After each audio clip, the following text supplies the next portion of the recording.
Let's start from here. Le président, commençons. Monsieur McCloskey, voudriez-vous dire, au fin du compte rendu, qui est présent de votre équipe, parce que je ne peux pas voir toutes les personnes. La colonne Mantrab l'a vu, Monsieur McCloskey, Caitlin Chittenden, Chris Mitchell, Rupert Elderkin, Lada Sholian, Kweku Van Der Poel, Janet Stewart et Nelson Tailler. Le président, merci.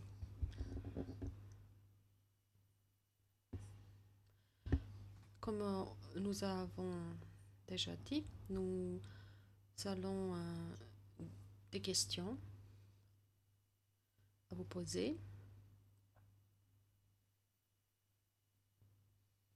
Si, pour ce qui est d'une quelconque de ces questions, vous avez besoin du temps ou vous avez besoin de trouver des informations nécessaires, vous pouvez nous dire et nous n'allons pas dire la personne à qui s'adressent ces questions. Vous pouvez décider qui va répondre à ces questions. D'abord, Madame le juge Prost, merci. D'abord, Monsieur McCloskey, j'ai quelques questions concernant les crimes contre l'humanité, en particulier. Il s'agit donc de conditions générales pour ce qui est exigé pour l'existence des crimes contre l'humanité. Je vais commencer par la question de portée générale pour ce qui est de l'attaque généralisée systématique. Hier, M. Elkin a fait référence à la position de l'accusation selon laquelle l'attaque contre Srebrenica représente une attaque systématique et généralisée ou à grande échelle. Et c'était l'attaque systématique contre la population civile et je suppose que cela s'applique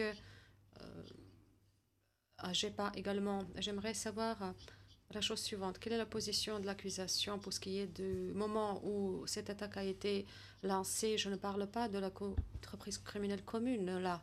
Je parle exclusivement de ces conditions générales et la position de l'accusation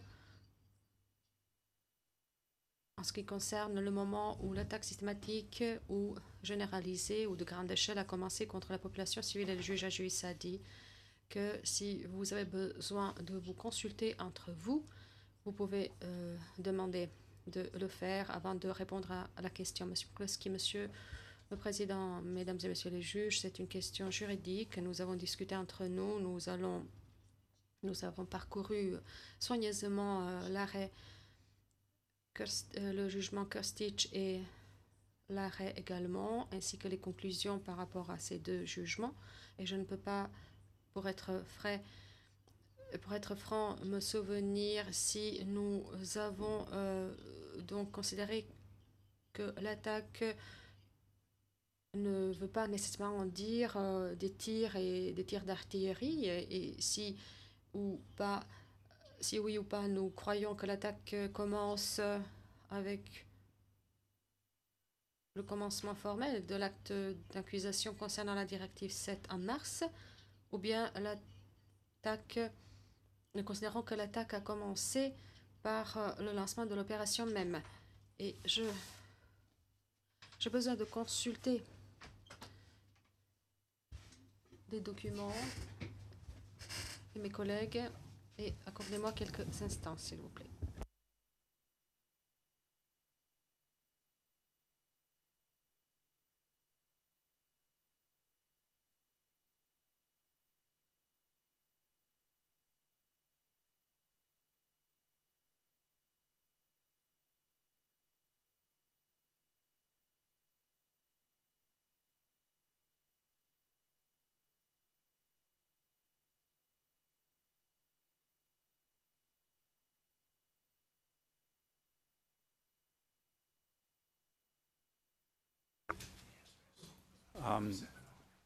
Your Honor, in our trial brief at paragraph 28.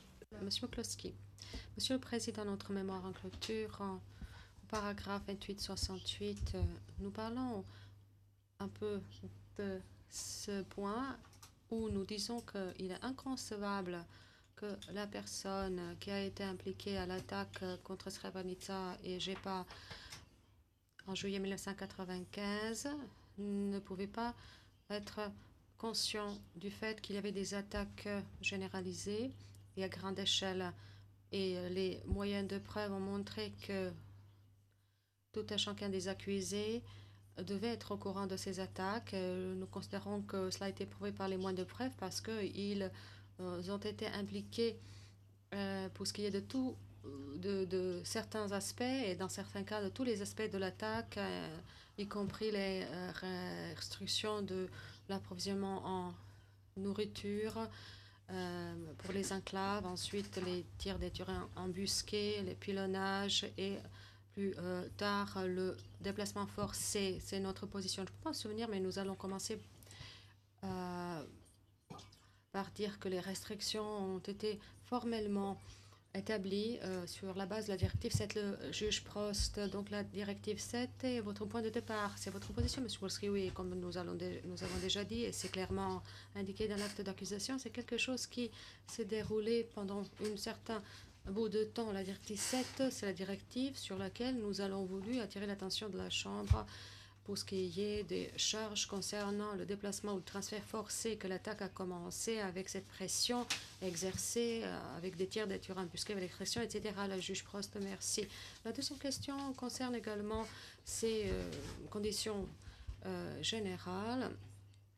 Et vous avez donc admis, et c'est clair, et c'est mentionné dans plusieurs mémoires en clôture, donc c'est que l'accent est mis sur la colonne et vous avez donc admis qu'il s'agissait de la colonne de nature militaire, bien qu'il y avait un élément civil, mais l'existence de la colonne en tant que colonne militaire qui donc était sujette à prendre des cibles militaires. Et ma question est comme suit. Quel est le rapport entre, ou lien de causalité entre la colonne militaire et ce que vous avez dit par rapport à l'attaque, à savoir qu'il s'agissait de l'attaque contre la population civile? Voilà ma question. Quel est le lien causal entre la colonne militaire et l'attaque contre Srebrenica? Est-ce que ce lien causal est suffisant pour prendre des actions contre la colonne, contre cette colonne? Et est-ce que cela est suffisant pour dire que des crimes auraient été perpétrés contre les membres de la colline dans le cadre de du concept du crime contre l'humanité? Monsieur Kolowski, d'abord, je vais clarifier notre position pour ce qui est de la colonne à plusieurs reprises, et je pense que nous allons déjà citer dans de différentes requêtes. Et lorsque nous avons pris la parole devant la Chambre, nous maintenons cette position, mais à plusieurs reprises, le contexte était tel que j'ai admis que la réalité était une réalité particulière et je ne fais pas nécessairement des déclarations globales comme ça. Et je me souviens d'une discussion que j'ai eu avec le président Agius, ça a été consigné au compte rendu, et où j'ai dit que la tête de la colonne a été certainement militaire et en tant que telle représentait une cible légitime, mais nous voyons également un énorme nombre d'hommes et de garçons non armés et même les femmes qui y étaient. Et cela devient une zone grise pour nous lorsqu'il faut parler des cibles à être attaquées et lorsqu'on parle du moment où quelque chose peut être attaqué. Et nous allons donc une colonne partiellement armée qui se déplace sur les collines autour de Kravica. Donc nous avons les gens qui se rendent et qui sont la cible des canons. Et à notre avis, il ne s'agit pas de cible adéquate ou légitime pour ce qui est de ces armes anti-aériennes qui tiraient sur la colonne. Et nous n'avons jamais choisi de dire que ce crime... Nous avons donc considéré cette partie comme étant une zone grise. Nous avons dit qu'il s'agissait partiellement d'une cible militaire donc légitime, donc on pouvait tirer sur certains éléments de la colonne. Et le groupe qui avait son commandement militaire, nous considérons qu'il s'agissait du groupe qui a été forcé donc de quitter la zone, qui avait peur pour ce qui est de leur fille. Et dans ce cas-là, pour ce qui est de la situation à Jepa, c'était similaire. Il s'agissait des victimes dans ce cas-là, parce qu'il s'agissait d'une partie des forces qui étaient en fuite. Il s'agissait des forces mixtes. Je ne pense pas qu'il y ait des questions factuelles concernant donc cette colonne qui était la force mixte. Vous avez vu des photos des gens qui quittaient Zvornik. Il y en avait dans ce groupe qui avaient des fusils et d'autres rien. Ils ne représentaient aucunement une sorte de menace pour les forces serbes, et il est clair que ces gens étaient les victimes du transfert forcé, de la même façon que les hommes qui sont allés à Potocari et qui ont été forcés de quitter Potocari par la suite. Mais le fait est qu'ils ont essayé de fuir la zone pour se sauver, mais ça ne fait aucune différence pour nous, oui. Et pour ce qui est maintenant des gens, des hommes, des militaires, ils ont été une cible, mais l'intention de l'auteur de ces crimes était de les forcer à partir de façon permanente. Ils sont aussi victimes, et c'est quelque chose sur lequel je me suis penchée pendant plusieurs années dans mon pays. Et il y a donc une chose qui est bonne et autre qui est mauvaise. S'il y a des motifs qui sont mauvais, s'il y a de l'intention délictueuse, si vous chassez quelqu'un parce qu'il est musulman, parce que il est à Srebrenica, parce que vous appliquez la police de la Grande Serbie, vous le chassez, même s'il s'agit d'un soldat avec le fusil, vous le chassez du territoire pour lequel vous pensez qu'il est le vôtre, pour le déplacer de façon permanente de cette zone, bien qu'il ne s'agit pas ici d'une condition nécessaire, mais à notre avis, il s'agit. Nous pensons que cette personne est aussi une victime. Du juge Prost, cela, je pense que ce serait ma question suivante. Est-ce que la position de l'accusation est aussi que les membres de la colonne sont aussi victimes du déplacement ou du transfert forcé? Je suppose que oui, que les membres de la colonne sont non seulement ceux qui se sont rendus, mais la colonne et les membres de la colonne faisaient partie du transfert forcé, n'est-ce pas, M. Kulski? Oui. Et si qui que ce soit veut s'occuper de questions concernant le déploiement lors des combats, est-ce que quelqu'un d'autre va répondre à cette question?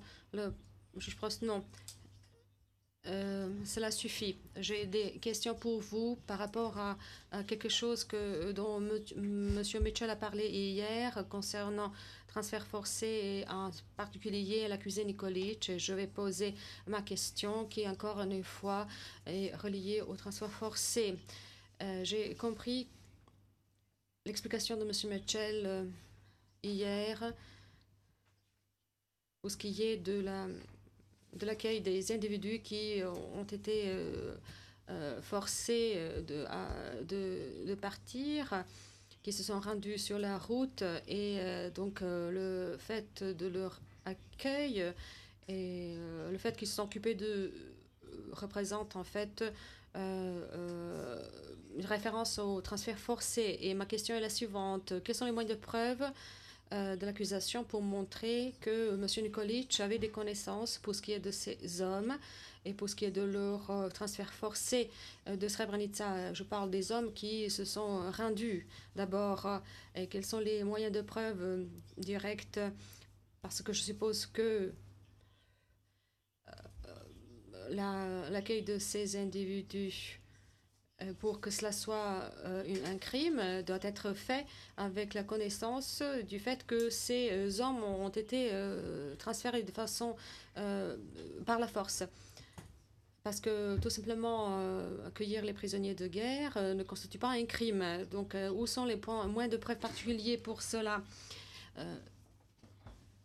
Monsieur Kloski, bien, je vais donc d'abord souligner un autre point. Peut-être que M. Mitchell va m'aider ainsi que l'autre. D'abord, j'aimerais donc parler de la position importante d'Darko Nikolic à Zvornik. Et comme vous le savez, c'était très relié à l'enclave de Srebrenica. Ils ont été impliqués à la restriction de passage des convois. Parfois, les convois venaient en passant le pont à Zvornik et non pas comme d'habitude par Bratunac. Nous avons vu beaucoup de documents concernant les convois qui montrent que les convois passaient par Zvornik et il me semble je me souviens que Vinko Perdunovic a dit que cela s'est passé ainsi. C'était une décision de l'état-major principal, qu'il n'avait rien avec cela. Vous allez voir qu'il y a des rapports de la brigade de Zvornik où on peut voir qu'ils prenaient des instruments de stérilisation et d'autres équipements médicaux et d'autres choses et qui n'avaient rien à voir avec les activités de la brigade de Zvornik. Et c'était un processus qui était surveillé par l'organe de sécurité. Et certainement à Bratunac, nous avons entendu le témoignage de Roman Nikolic par rapport à ce point, à savoir que le département chargé de sécurité surveillait les entrées et les sorties des convois parce que normalement convoi représentait une menace potentielle pour la sécurité. Il y avait par rapport à la contrebande et c'était la partie habituelle et régulière de leurs activités. Et nous pouvons également vous donner plus de moyens de preuve pour ce qui est des empêchements des convois de passer par Zvornik et c'est que donc le personnel des organes de sécurité était au courant de cela, de ces restrictions et vous pouvez donc déduire de tout cela que Draconic était au courant du fait que les convois ont été empêchés. Et également, la directive 7 concerne la brigade de Zvornik. Le commandant était au courant de cela et l'histoire de cette zone a été connue par tous les officiers et je pense que on peut en déduire en toute honnêteté que pendant toute cette période-là, la brigade de Zvornik a été énormément impliquée à des activités concernant ces gens qui ont été poussés jusqu'au moment où le gendarmerie est arrivé, et au moment où les enclaves ont été créées et les restrictions des passages convois ont commencé. Et ils savaient que ces gens devaient fuir pour sauver. Et vous allez vous souvenir de colonel Lasic qui n'est jamais devenu général. Vous pouvez donc deviner pourquoi cela n'a pas été fait, parce qu'il est venu ici pour dire « Je savais tout ce que les officiers de la VRS savaient, nous n'avions pas l'intention de vivre ensemble, c'était la politique, c'est quelque chose dans ce sens. » Et il connaissait cela pour ce qui est du corps de la Trina Dragonic, devait savoir quelle était la politique et la pratique pour ce qui est de chasser la population musulmane de la Bosnie orientale. Et vous allez vous souvenir que Vinko Pandurevic... Documents. We have them, I think, April, May. Des documents pour ce qui est du moral émanant de Vinko Pandurevic. Je pense que c'est du mois d'avril et de mai et il y a beaucoup d'idées dans ces documents pour ce qui est du retour de la Serbie aux Serbes et du fait qu'il faut se débarrasser des musulmans. Il s'agissait des documents de la propagande par lesquels on réunissait les troupes et cela se figure dans beaucoup de documents de Pandurevic qui devaient être envoyés à Drago Nikolic et qui ont été envoyés à Drago Nikolic et il était absolument au courant de cela. C'est quelque chose qui les a aidés, qui leur a inspiré l'espoir, à savoir nous savons que nous avons l'ennemi, inclut les femmes et les enfants. Et il ne faut pas qu'un nouveau génocide soit commis contre nous, comme cela était le cas pendant la Seconde Guerre mondiale. C'était la propagande qui représentait la nourriture pour tout le monde, la nourriture spirituelle, et que ils devaient tous prendre part à des activités liées au convoi et d'autres opérations. Je suis certain que Drago Nikolic aurait dû être au courant de certaines de ces opérations, par exemple de rassemblement du 2e détachement de Sabotage sabotage avec la brigade de bratonnage, je pense que c'était en juin 1995, pour créer la situation chaotique dans l'enclave. Et vu tout cela, tous ces liens, c'est quelque chose par rapport à quoi il aurait dû être au courant. Et en général, pour ce qui est de ses connaissances, de toutes ces choses-là, il aurait dû être au courant de tout cela. Et souvenons-nous du témoignage du témoin 168 qui savait qu'il y avait au moins 3000 personnes qui se sont rendues le 12 et le 13. Il est au courant de l'appel téléphonique de Drago Nikolic qui s'occupait directement des prisonniers. Et il était clair qu'il il avait un lien avec donc le nombre énorme de gens qui se sont rendus là près de Zvornik, a dû envoyer des autocars là-bas. C'est quelque chose par rapport à quoi il aurait dû être au courant. Et ce qui s'était passé était évident. C'était une menace potentielle pour Zvornik, et Drago Nikolic, en tant qu'officier chargé de la sécurité, devait être au courant de tout ce qui se passait là-bas, parce que Obrenovic a appris peu après que ces gens allaient se déplacer dans sa direction, et ce qui a certainement poussé les organes de sécurité à prendre des mesures. Et si vous suivez l'armée et les soldats qui se dirigent dans votre direction, vous certainement savez qu'il y a des civils là-bas et qu'il y a un lien entre eux. Ils sont entremêlés, et donc il est presque impossible de séparer les hommes des autres et de les amener au site d'exécution.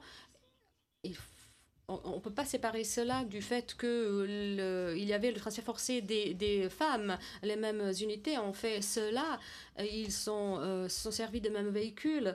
Ils ont fait la même chose. Ils ne peuvent pas organiser le transport des hommes à Zvornik jusqu'à ce qu'ils n'obtiennent des véhicules pour transporter les femmes et les enfants. Maintenant, je ne veux pas développer mes arguments sans répondre à la question, parce que cela me rappelle qu'il faut considérer tout cela comme étant une unité. Ce ne sont pas des éléments séparés. Drago Nikolic, puisqu'il était au courant de la menace militaire, il doit savoir qu'il y a un lien avec les civils, juge Cohn. Mais vous dites qu'il s'agissait des mêmes unités, mais vous avez fait référence à deux entreprises criminelles communes. Monsieur, oui, nous avons choisi cela, cette thèse de deux entreprises criminelles communes, pour essayer de décrire ces crimes abominables, parce que nous sommes basés sur nos connaissances des points des faits le point juridique pour ce qui est de ce concept de l'entreprise criminelle commune, et nous n'avons pas considéré comme étant possible de accuser tout le monde pour ce qui est de ces opérations du meurtre et le lien avec l'entreprise criminelle commune. Et nous croyons que cela a été fait de façon délibérée pour trouver la façon la meilleure d'accuser les personnes et de ne pas exagérer et démesurer les accusations. Le président, encore une question du juge. Je vais revenir à la question du juge Prost avec votre permission. Pour savoir si je vous ai bien compris. Est-ce que vous dites qu'il n'y avait pas de moyen pour quelqu'un qui se trouvait sur le terrain de pouvoir comprendre l'attaque contre Srebrenica comme étant une attaque finale contre Srebrenica qui aurait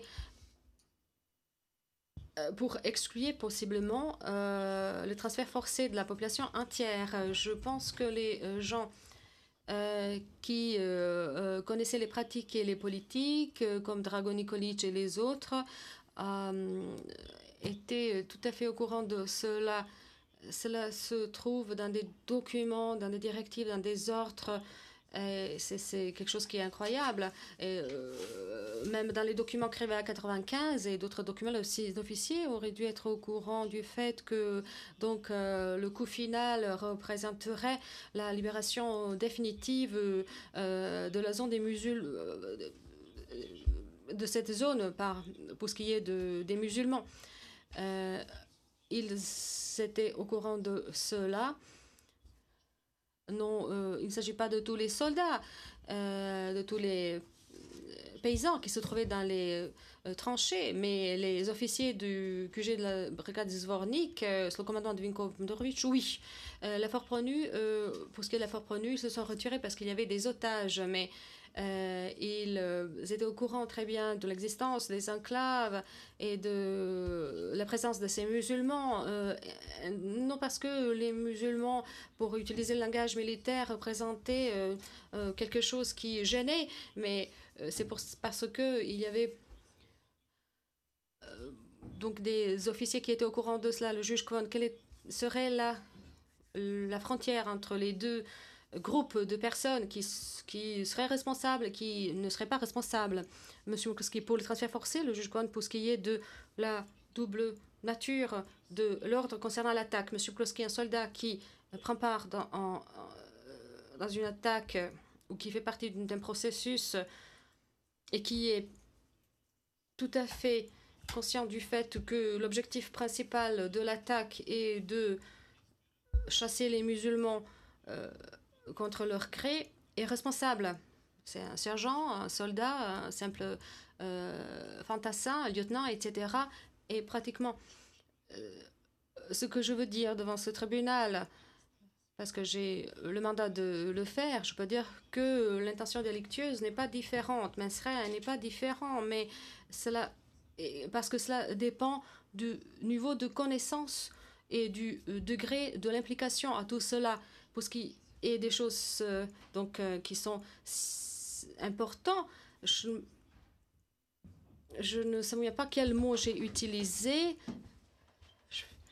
mais en tout cas, ils ont été impliqués de façon significative et cruciale à tout cela, et ils savaient qu'il s'agissait d'un événement criminel, de nature criminelle, et ils savaient que leurs actions donneraient de tels résultats. Ils faisaient partie de tout cela. Il y a même des lois qui disent qu'on peut déduire que leur comportement pourrait produire de tels résultats. Ils ont pu en déduire qu'il y aurait des conséquences prévisibles de leurs actes. Mais en tout cas, il ne s'agit pas de cela. Les gens sont conscients du fait que leurs actions causent des crimes, tels que transfert forcé ou le meurtre. Le juge Kwon. Ceci exclut la possibilité qu'un soldat ou un officier puisse suivre l'ordre d'attaquer et qu'il n'obéisse pas à une partie illégale d'un ordre, compte tenu du fait que cet ordre contienne une partie illégitime. Monsieur Maklovski, je viens de parler brièvement de Borovchanin. Sur ce point, il sait. Et historiquement parlant, il est tout à fait au courant de Bratunac, des familles qui se trouvaient à Bratunac. C'était le chef de la police. Il sait exactement quelle est la situation. Il a reçu des éléments du renseignement. Il savait qu'ils allaient y aller pour se débarrasser de ces gens-là. Il a donné l'ordre d'attaquer. Il connaît les troupes placées sous le commandement et ils savent quels sont les hommes qui vont participer à cette attaque. C'est un officier supérieur. Je pense qu'il est coupable lorsqu'il participe à l'attaque.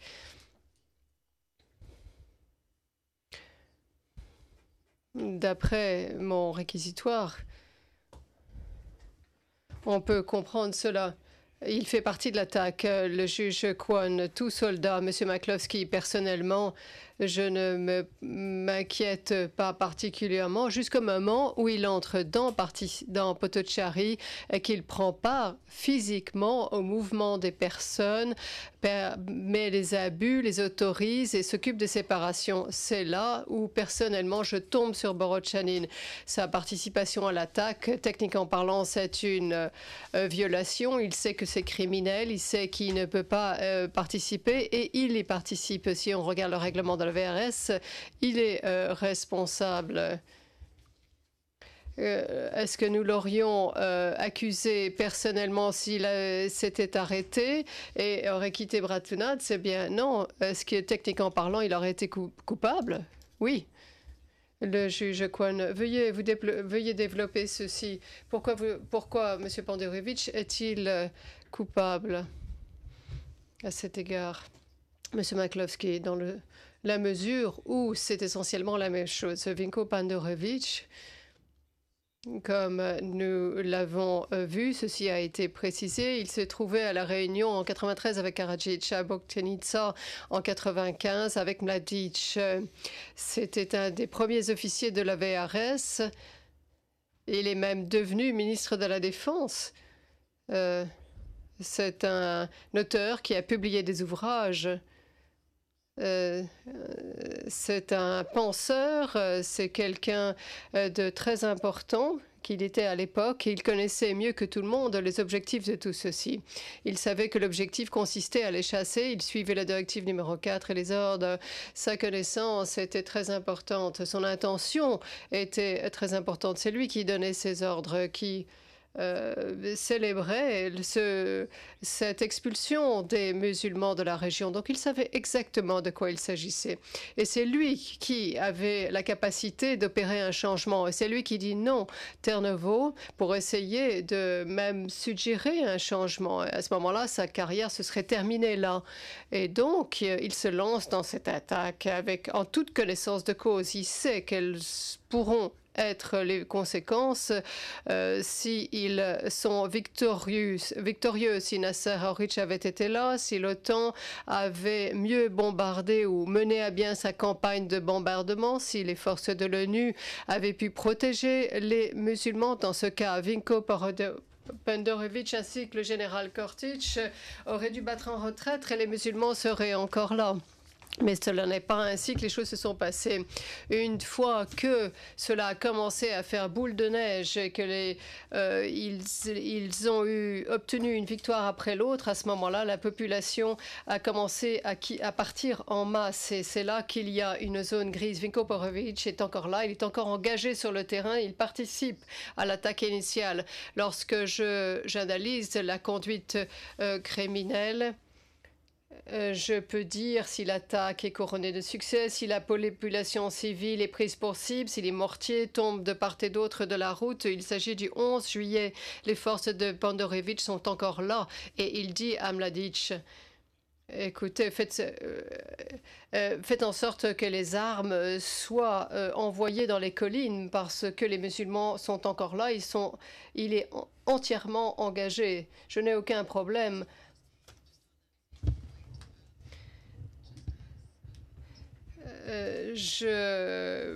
Dans ce sens, le transfert forcé est quelque chose dont je rends responsable M. Pandorovic. Madame le juge Prost, M. McCloskey, j'ai simplement sur le même thème. M. Pandorovic, d'après ce que vous venez de dire, est-ce qu'il est au courant de ce qui se passe à propos de la question de transfert forcé? Est-ce qu'il connaît les éléments du contexte? Est-ce qu'il sait également qu'il y a un objectif militaire derrière l'attaque de Srebrenica? Donc, est-ce que vous dites cela? Ou est-ce que c'est simplement l'attaque, non, qu'il faut lancer l'attaque en sachant qu'il y avait un objectif double que vous venez de décrire par rapport à cette attaque? Réponse, je ne pense pas que la loi puisse ici remplir ce vide juridique. Je crois qu'un commandant sait, en fait, quand c'est contre la loi, quand cela n'est pas. Lorsqu'une personne a un objectif très clair, un objectif illégal, comme ceci a été consigné dans la directive numéro 7, comme ceci est décrit dans la directive numéro 7, ceci fait partie d'un plan de guerre général. Lorsqu'on voit ce qui se passe, oui, et lorsqu'ils envoient leurs unités, eh bien, plutôt que de les envoyer, ils devraient dire non. Et c'est là où c'est le devoir absolument inconcevable, le devoir inconcevable d'un commandant. Il doit dire non, d'après la loi et les conventions de Genève.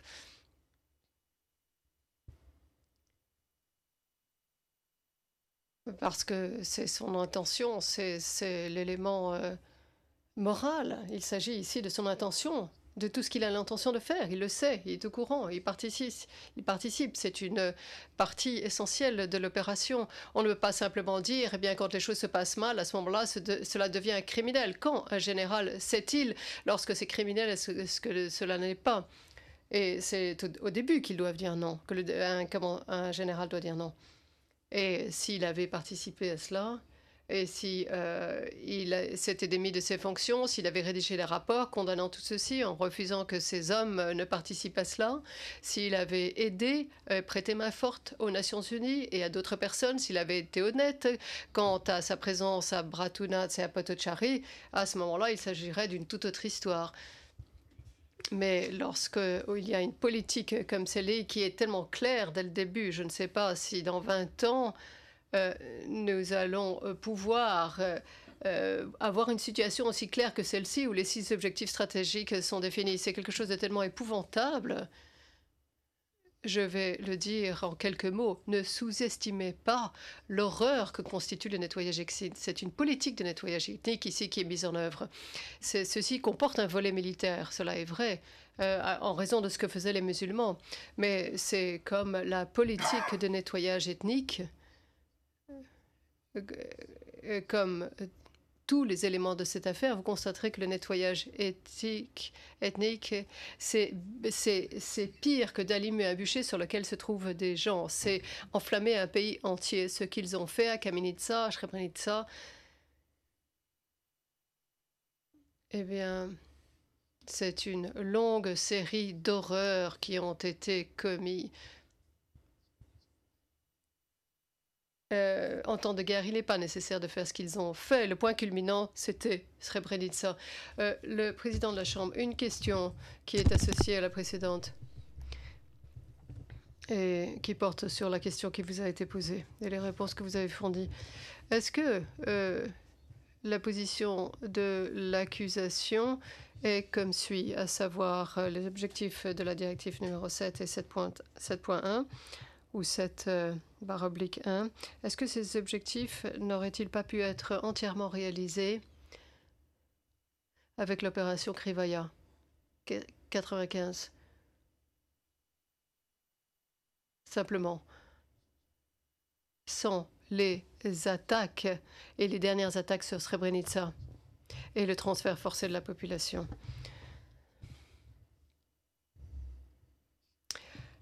Monsieur Maklovski, je ne sais pas si je vous ai parfaitement compris. Krivaya 95 n'était pas censé être la solution finale, n'était pas censé être l'objectif final ou le déplacement ou le mouvement final pour que la directive numéro 7 soit appliquée. Dans les termes utilisés dans l'opération Krivaya 95, il est clair qu'il s'agit de créer les conditions qui permettront d'éliminer l'enclave. Le président, vous avez parfaitement compris ma question. Monsieur Maklovski, donc, Krivaya 95 a été mis en place pour créer les conditions et permettre de suivre tout cela et faire en sorte que l'on puisse se débarrasser des musulmans. Simplement créer les conditions. Panderovitch est préoccupé parce que les Nations Unies se tenaient sur la position, donc il n'aurait pas pu aller plus loin. Donc, Krivaya 95 représente le premier chapitre de ce qu'ils espéraient réaliser. Donc, avec la victoire militaire de Panderovitch, son succès, il se bat pour cela. Il se bat durement. Et Krivaya 95 dit également quelque part soyez prêts à tirer profit de la situation et avancer, quelque chose comme ça. Tous les plans militaires comportent ce genre de discours. Donc, le 9 juillet, Krivaya 95 devient l'opération qui permettra la réalisation de l'objectif final. C'est la raison pour laquelle c'est aussi important. Tolimir envoie son message à Karadzic et dit qu'ils se sont mis d'accord, ce qui a sans doute dû être la proposition de Mladic pour organiser le poste de commandement avancé, Gvero, Kerstic, c'est quelque chose de très important. Ils ont modifié le plan du corps de la Drina pour créer les conditions nécessaires et permettre l'élimination de l'enclave. Donc, nous avançons, les enclaves vont être éliminées. Les Nations Unies sont faibles, les musulmans sont faibles. Allez-y à plein régime, Kerstic, Gvero, Panderovitch, Mladic, Milidic, ils ont tous pris part à cela. Et ensuite, cela devient un événement, c'est quelque chose de massif. C'est l'objectif final. Non, Krivaya 95 n'était pas le début, c'était la fin pour passer à Goražde, qu'ils n'ont jamais réussi à faire.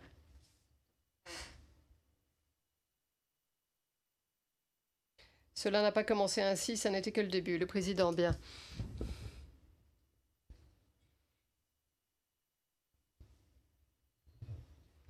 Je vais vous poser une question. C'est une question multiple. Parce qu'il y a de multiples facettes, mais c'est une seule question que je vais vous poser.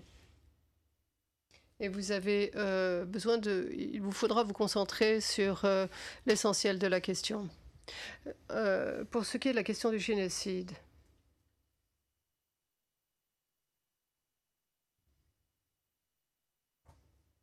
d'après vous, qui était le groupe pris pour cible eu égard aux crimes présumés de génocide? Je vous pose la question parce que nous avons entendu hier Madame Soliane évoquer les musulmans de Bosnie qui se trouvaient en Bosnie orientale.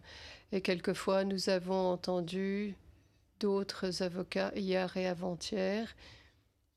Et au cours du procès, faire état des musulmans de Bosnie à Srebrenica et JEPA comme étant le groupe pris pour cible. Il semble qu'il y ait également une certaine incongruité au niveau de l'acte d'accusation, paragraphe 30, par rapport au meurtre des hommes musulmans de Srebrenica. Paragraphe 26 fait état des femmes et des hommes qui faisaient partie de la population musulmane de Srebrenica et JEPA. Au paragraphe 33, on fait état de l'ensemble de la population musulmane de Bosnie orientale.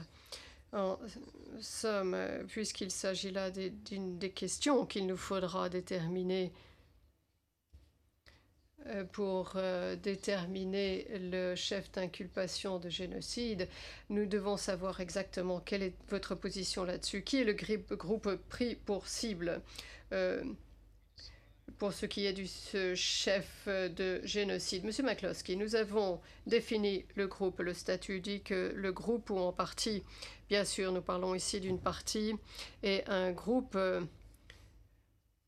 Le groupe ici est constitué par le groupe des musulmans de Bosnie orientale, définis comme les musulmans de Srebrenica, JEPA et devrait être Goražde, mais principalement Srebrenica et JEPA. Goražde se situe également en Bosnie orientale et les habitants ont également fait l'objet de la campagne de nettoyage ethnique. Et vous avez vu, d'après les éléments de preuve, ce que vous avez pu constater d'après les éléments de preuve. Et Goražde, c'est ce qui vient après. Le président, je vous remercie. Dans votre mémoire en clôture, vous traitez assez longuement des meurtres de Tvernovo et la participation des Scorpions à ces derniers. Donc, la question que je vous pose, quels sont les éléments que vous présentez à cet égard? Parce que ceci n'est pas très clair au vu du mémoire en clôture. On peut lire qui, prétendument, bien, quels sont les éléments de preuve que vous présentez qui établissent un lien entre les unités des Scorpions ou établissent un lien avec les unités des Scorpions qui auraient commis ces meurtres à Tvernovo avec les accusés en l'espèce ou avec tout autre membre de l'entreprise criminelle commune? Monsieur McCloskey. Eh bien, simplement pour faire un petit rappel, les 6 ou 7 victimes de Tvernovo sont toutes portées disparues à Potocari ou dans les bois. Comme dans Orich, ces personnes avaient été séparées et à un moment donné, Mevludin Orich. Donc, au cours de cette période, ils ont été envoyés jusqu'à Tvernovo et ont dû traverser toute la Bosnie. Nous avons vu des musulmans qui ont été envoyés en Bosnie, à Bratunac, qui ont été envoyés jusqu'à Bichina. Je crois que c'était le 26 juillet, je crois, enfin, le 23. Et nous voyons qu'il y a des musulmans qui traversent le fleuve à la fin du mois de juillet avec les forces serbes aux trousses. Il s'agit des victimes de Srebrenica qui ont été arrêtées dans la zone de responsabilité du corps de la Drina.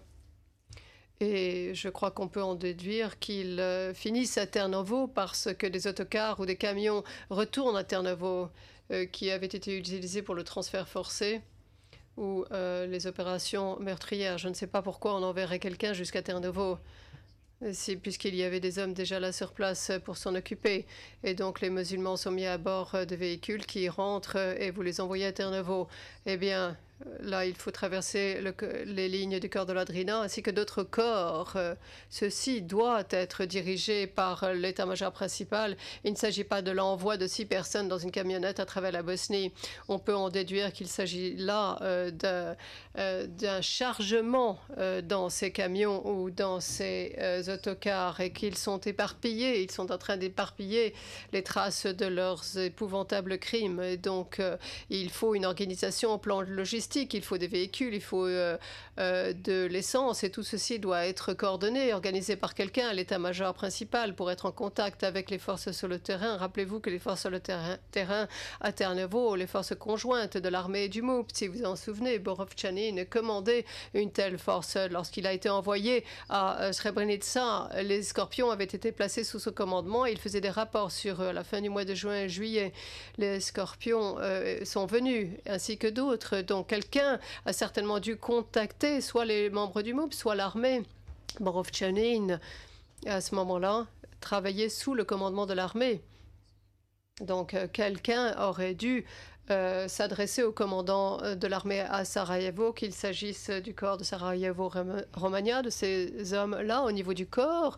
À ce moment-là, ceci devrait être transmis au commandant de l'armée, au commandant du MOUP, parce que les Scorpions n'auraient pas pu obéir à des ordres avant que les hommes du MOUP, qui étaient au même niveau que Borovchanin, eh bien, ils auraient dû s'adresser à lui avant de permettre à ce dernier d'engager ces hommes. Donc il faut faire certaines déductions, mais les victimes de Srebrenica qui sont transportées avec le combustible, les véhicules, etc., remis à une unité serbe extrêmement bien organisée, sans qu'il y ait au préalable des communications à tous les niveaux. Et à tous les échelons. Il s'agit de déduction, mais on ne peut pas traverser le pays sans essence, sans véhicule et sans l'autorisation pour le faire. Le président, est-ce que vous indiquez un accusé en particulier ou tous les accusés de l'entreprise criminelle commune, membres de l'entreprise criminelle commune? Monsieur McCloskey, non. Pour ce qui est de Turnovo, en fait, je n'accuse pas les accusés ici présents. Les accusés responsables des exécutions, à moins que je n'ai suffisamment de preuves pour l'essence ou quelque chose de tangible. J'aurais besoin d'éléments de preuve plus tangibles avant de lancer ce genre d'accusation. Je peux vous dire que c'est inimaginable pour le chef des opérations de ne pas savoir qu'il envoyait un nombre important de musulmans à travers tout le pays pour qu'ils soient tués. Sa participation, sa prise de conscience réelle est trop floue pour pouvoir pointer du doigt quelqu'un. Le président, bien, vous n'alléguez donc pas que l'unité des Scorpions faisait partie de la brigade de Zvornik ou était placée sous sa responsabilité, en d'autres termes. Monsieur McCloskey, non, non. Non, non. Le président, je vous remercie. Oui.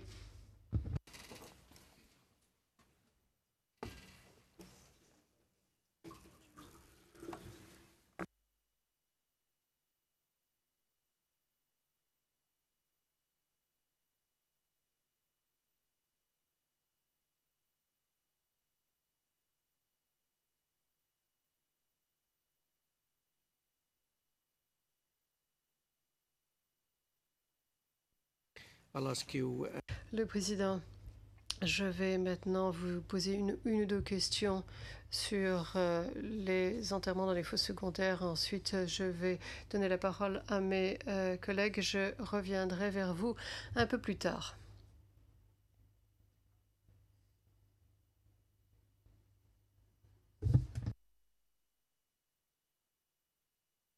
Dans le cadre, Monsieur McCloskey, dans le cadre du statut du tribunal,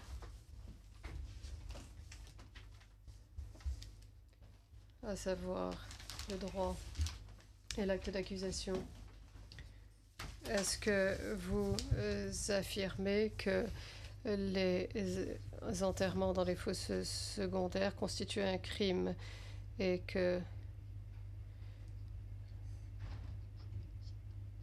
un crime punissable en vertu du statut de notre tribunal et que c'est un crime que vous reprochez aux accusés?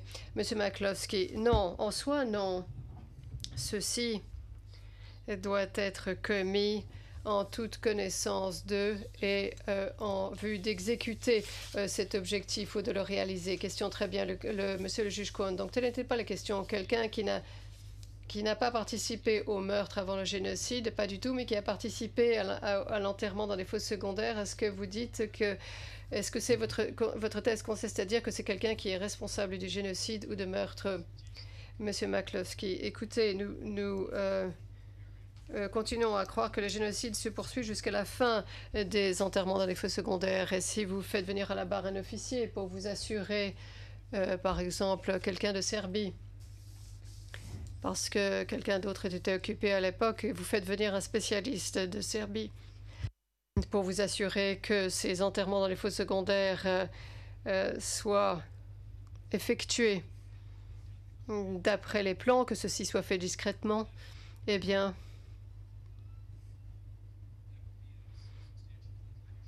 ce serait une contribution substantielle à cela. Je crois que c'est quelque chose qui devrait être repris lorsqu'on prononce la peine. D'après le droit, on parle en fait de bulldozers et de conducteurs et de soldats qui conduisaient des bulldozers et de choses comme ça. Mais si un officier vient et qu'il fournit ou fait ce qui est nécessaire de façon substantielle et significative pour faire ceci discrètement, eh bien, il faut le camoufler, il faut le dissimuler. Ceci arrive sans cesse et il faut que ce soit dissimulé, occulté sans cesse. Et les meurtres en masse sont encore plus importants. Donc, les enterrements dans les fosses secondaires doivent être abordés de façon différente lorsque cela se passe dans un pays. Lorsque quelqu'un vient et fournit une aide substantielle à ce genre de choses, quelque chose d'aussi important, faire en sorte que la communauté internationale ne soit pas tenue au courant et que ceci reste dans l'ombre, je dirais à ce moment-là qu'il s'agit d'une contribution substantielle et significative. Quelquefois, nous sommes un petit peu gâtés ici, dans ce tribunal, parce qu'avec un ou deux survivants de moins et sans images aériennes, nous n'aurions peut-être rien su. Ils auraient peut-être parfaitement réussi leur plan. Il y a un élément de chance qui joue beaucoup. Et le fait que la communauté internationale ait pu rentrer en Bosnie au mois de janvier, ceci a permis que la situation se chasse. C'est ainsi que sinon il y aurait eu occultation. Le fait que l'on puisse entrer dans un pays et garder le silence en Afghanistan, en Irak, aux États-Unis ou ailleurs. En fait, c'est très important. Le président, oui, Monsieur McCloskey, toujours sur le sujet des enterrements dans des fosses secondaires. J'ai encore quelques questions.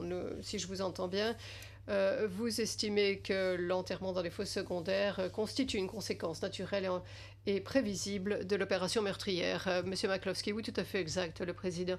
Pourriez-vous développer cela, s'il vous plaît? Et nous dire de quelle manière vous estimez qu'au plan juridique,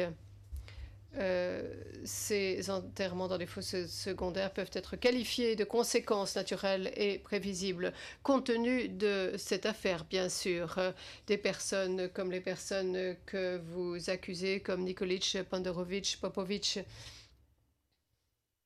Monsieur Maklovski, eh bien, en somme, de deux façons. Lorsqu'il y a meurtre, il faut se débarrasser des corps si on veut être quitte. C'est typiquement ce qui se passe lorsqu'il y a un meurtre. Et c'est tout à fait prévisible de penser que la police ou que quelqu'un d'autre sera en mesure de comprendre où le corps a été caché. C'est d'autant le cas lorsqu'il faut agir rapidement pour éviter que les voisins ne soient au courant, ou dans ce cas-ci, il s'agit de la communauté internationale. Donc, dans ce cas, il faut déplacer le corps. Bon, je prends le cas d'un crime commis dans le voisinage, mais au niveau international et d'exécution en masse, c'est encore plus le cas. Il faut savoir où réenterrer les corps lorsque les membres de la communauté internationale ont compris ce qui se passait. En réalité, au Kosovo, on leur a appris. Ils ont tué les gens, ils les laissaient sur place et on les ont simplement tués au bout du fusil parce qu'ils avaient appris les leçons de Srebrenica. Donc, c'était tout à fait prévisible. Il se peut que l'on retrouve les corps, des corps qui ont été enterrés dans des fosses communes. Donc, il faut un plan. Il faut avoir quelque chose pour pouvoir réagir, surtout vers la fin de la guerre. À mon sens, c'était prévisible. On doit cacher les corps des autorités si les corps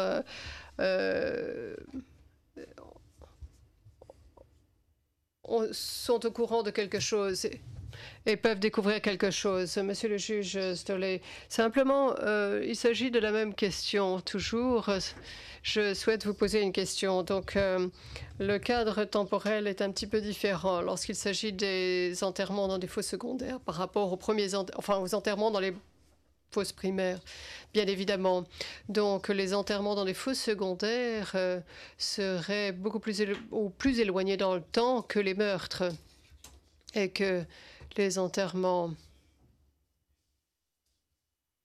de la ville de l'accusation, ceci n'a pas d'importance. C'est la même chose, Monsieur Maklovski, eh bien cela pourrait avoir son importance. Comme vous le savez, les enterrements ont eu lieu entre le 14 juillet et le 17, 18, 20 juillet. Les premiers enterrements et les enterrements dans les fosses secondaires ont commencé. Ils ont commencé à recevoir l'essence, je crois que c'était le 18 septembre de l'état-major principal. Donc nous avons encore quelques mois. Et cela n'est pas très long, à mon sens. Il doit s'agir d'1 ou 2 mois. Plus le laps de temps de cet enterrement par rapport aux événements, eh bien, cela dépend des circonstances. Dans ce cas, je crois que c'est assez clair. Au mois de juillet, personne ne pense à un danger. Personne ne pensait à Dayton à ce moment-là. À la fin de la guerre, en fait, l'idée avait fait son chemin. Donc, c'est l'une des raisons pour laquelle ils souhaitent avancer sur Srebrenica. L'idée que les forces de l'OTAN ou de quelqu'un puissent venir sur le terrain est impensable à l'époque. Donc, c'est la raison pour laquelle ils agissent ainsi, de façon aussi arrogante. Et c'est la raison pour laquelle ces documents ont été écrits comme ils ont été écrits. Il n'y a pas eu de mandat d'arrêt. Et ceci n'a été découvert qu'au moment des mandats d'arrêt. Et donc déjà, assez tôt, au mois de juillet, ceci n'était pas une préoccupation majeure, bien que cela aurait dû l'être. Au mois d'août, septembre, Madeleine Albright, lorsqu'elle est photographiée devant les Nations Unies, montre la terre qui a été remuée. Tout ceci arrive assez vite. Et donc, c'est après que Madeleine Albright, je crois que c'était au mois d'août, c'est qu'au mois de septembre, on voit que l'essence arrive sur les lieux. Donc, il y a les enterrements au mois de juillet, et il y a les photographies des Nations Unies envoyées au monde entier au mois d'août, et ensuite les enterrements dans les fosses secondaires au mois de septembre. Donc, un élément après l'autre. Pas de changement de personnel, pas de retard, pas de raison pour laquelle ceci soit fait, ou qu'il fallait renterrer les corps pour des raisons d'hygiène. Non. Donc... pour l'essentiel, oui, je suis d'accord. Il faut regarder en fait la séquence chronologique et voir si ceci a un effet. Mais Je crois que dans ce cas-ci, il y a un lien, bien évidemment. J'ai indiqué en fait à quelle date ont été effectués ces enterrements au mois de juillet. Le monde entier était au courant au mois d'août et l'essence arrive au mois de septembre. Les corps commencent à arriver de Bratunat, Saisvornik en septembre et octobre. Excusez-moi, Monsieur McCloskey, une toute dernière question sur ce point. Toute cette question de prévisibilité, je voudrais bien sûr de vous avoir comprise.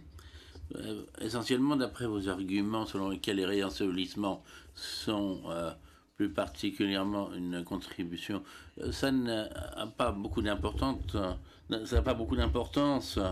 En fin de compte, c'est un facteur de plus de la contribution, la prévisibilité pourrait créer une certaine confusion parce qu'il y aurait à ce moment-là une allégation peut-être d'entreprise criminelle commune. Point 3. Donc ça n'était pas très clair. Donc en fin de compte, le facteur de prévisibilité n'est pas si important que ça. Dans la question de la contribution. Réponse oui. Monsieur Alderkin a parfaitement raison. Nous avons beaucoup réfléchi à son argumentation et ce que nous avons trouvé, c'est pour ça que nous avons mentionné spécialement cela, l'entreprise criminelle commune 3 et la prévisibilité est une autre question. Madame le juge Paul, je vous remercie, je comprends maintenant. Le président, merci. Le juge Kwan. Le juge Kwan, puisque vous avez mentionné l'entreprise criminelle commune 3, j'ai une question à vous poser concernant la forme particulièrement étendue d'entreprise criminelle commune. Vous avez poursuivi l'accusé pour des meurtres opportunistes en fonction de ce type de responsabilité. Les conditions pour celle-ci sont non seulement que c'était prévisible, mais aussi que l'accusé a pris le risque volontairement. Donc, pourriez-vous m'expliquer quels sont les éléments de preuve que nous avons pour savoir si oui ou non l'accusé a volontairement pris ce risque? Je suis particulièrement intéressé à savoir ceci en ce qui concerne les généraux Guerrero et Miletic, parce qu'ils n'ont pas été accusés de meurtre sauf pour les meurtres opportunistes, tandis que d'autres l'ont été. Réponse oui. Eh bien, le général Miletic et Guerrero, bien qu'on ait dit qu'ils étaient membres de l'entreprise criminelle commune pour ce qui est de tuer les gens, n'ont pas été accusés sur ce plan. Pour ce qui est de la prévisibilité et des meurtres opportunistes, comme étant spécifiquement liés à la prévisibilité et au transfert forcé en ce qui concerne les généraux Guerrero et Miletic. Donc ça, c'est une question distincte.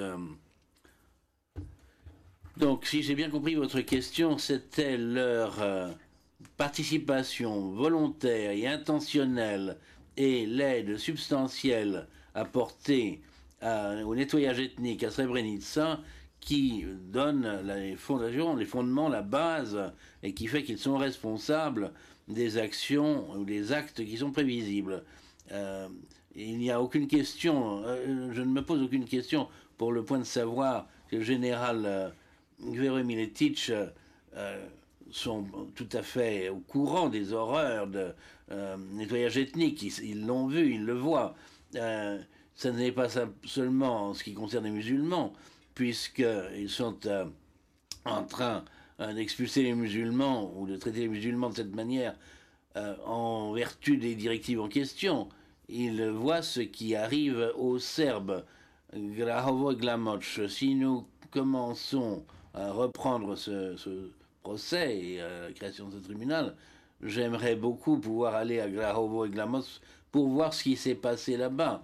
Mais nous voyons donc un nettoyage ethnique des deux côtés, nous voyons à quel point c'est horrible, nous voyons ce qui se passe en Slavonie occidentale, par exemple, nous voyons ce qui s'est passé avec les forces musulmanes pour ce qui est d'aller donc dans le secteur et voir ce qu'ils ont fait à certains Serbes. On voit cela des deux côtés. Ils savent précisément ce que cela veut dire, ce que cela représente et à quel point c'est épouvantable. Ça n'est pas simplement de la prévisibilité, c'est une certitude que les soldats, par vengeance, vont agir de cette manière. Alors regardez l'ordre donné par le général Guerrero le 18. En fait, il dit à ses soldats ceci: cette colonne de musulmans est en train de passer par là, et parmi les membres de cette colonne, il y a des criminels invétérés, des bandits, vous devez les arrêter à tout prix. Vous savez, vous pourriez aussi bien dire, ils vont violer vos femmes, vos épouses. C'est ce que les soldats sur le terrain apprennent, c'est ce qu'on leur dit, que les musulmans sont en train de venir pour créer un génocide à vos dépens. Ça, c'est la haine que le général Guerrero est en train de leur donner. C'est à ce moment-là que certains musulmans vont être capturés par des soldats serbes qui ont perdu des membres de leur famille et qui ont reçu évidemment une certaine quantité de griefs et qui vont agir en fonction de cela. C'est plus que de la prévisibilité, c'est de la certitude. Mais certainement, Miletic et Guerrero pouvaient prévoir que la politique de nettoyage ethnique aurait pour résultat des morts, le juge Kwan. Ma question n'était pas sur la prévisibilité. Ma question était de savoir s'ils avaient pris le risque. Mais je pense que votre réponse suffira. Mais au début de votre réponse, vous avez dit que le général Guerrero et Miletic avaient été indiqués comme étant des membres de l'entreprise criminelle commune pour tuer des gens. Pourriez-vous appeler mon attention sur ce passage, M. McCloskey? Il y a une annexe, je pense que c'est une annexe à l'acte d'accusation, dans laquelle je pense que le droit exige de nous que nous notions quelle est notre position en ce qui concerne l'entreprise criminelle commune, pour ce qui est de tuer des gens, et nous avons donné une liste là. C'est au paragraphe 97, et nous ne l'avons pas fait sans avoir des preuves pour l'étayer. Nous ne l'avons pas plaidé, nous ne l'avons pas argumenté de façon spécifique, parce que nous ne l'avons pas retenu dans nos chefs d'accusation. Mais s'il était nécessaire de le faire, à ce moment-là, chaque fois qu'il a fallu le faire, nous l'avons noté. Et je peux éclairer les éléments de preuve concernant la participation si vous le souhaitez. Le juge Kwan, je vous remercie. Le président, Monsieur McCloskey, j'ai une dernière question concernant les réensevelissements. Et ceci est plus des éclaircissements dont nous avons besoin de votre part. Et dans l'acte d'accusation, vous avez plus particulièrement reproché à l'accusé Nikolic, Pandurevic et Popovic, en ce qui concerne les réensevelissements, au sujet des réensevelissements, dans votre mémoire préalable au procès, et pour le compte-rendu, il s'agit du paragraphe 302 de ce dernier, vous semblez avoir ajouté Béhara, et nous avons eu, dans le cours des débats, nous avons entendu des arguments, plus particulièrement de Maître Stoïch, sur ce point. Dans le mémoire définitif, au paragraphe 19 et 2282 et 2283, hein, vous mentionnez une fois de plus Béhara comme étant mêlé à l'opération de réensevelissement, et incidemment, vous alléguez aussi dans votre mémoire en clôture que la VRS, le grand état-major de la VRS, a coordonné l'opération de réensevelissement au su de Miletic. Ma question est, quelle est exactement votre position en ce qui concerne les réensevelissements vis-à-vis des deux accusés, Béhara et accusé Miletic? Est-ce que ils étaient suffisamment avisés du fait qu'en fin de compte, ils finiraient par se trouver dans ce tableau général alors qu'ils n'avaient pas été en fait retenu en tant que tel dans l'acte d'accusation en réponse?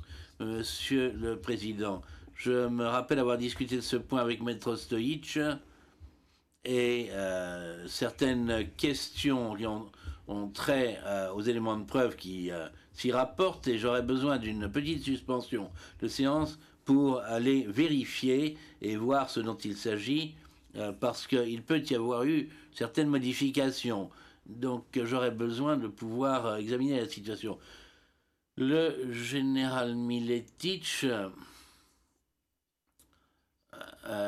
selon nous, le chef d'opération doit savoir quelque chose de ce genre. Et il doit être mêlé à cela.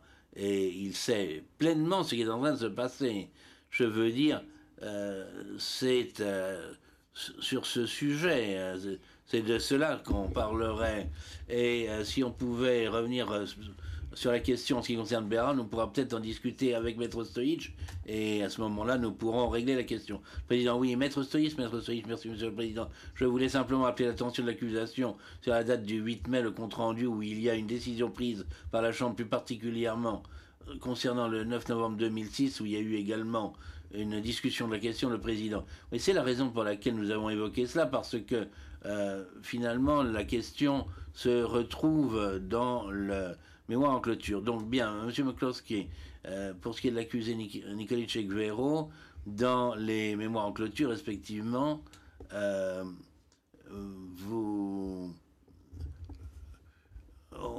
note que la protection offerte par la 4e Convention de Genève ne peut s'appliquer qu'à des civils, ce qui laisse entendre qu'en même temps, les prisonniers de guerre et les détenus, dont la détention était justifiée, ne peuvent pas être considérés comme des victimes de transferts forcés ou d'expulsion, et je ne me rappelle pas que cet aspect ait été évoqué dans le cours des diverses interventions.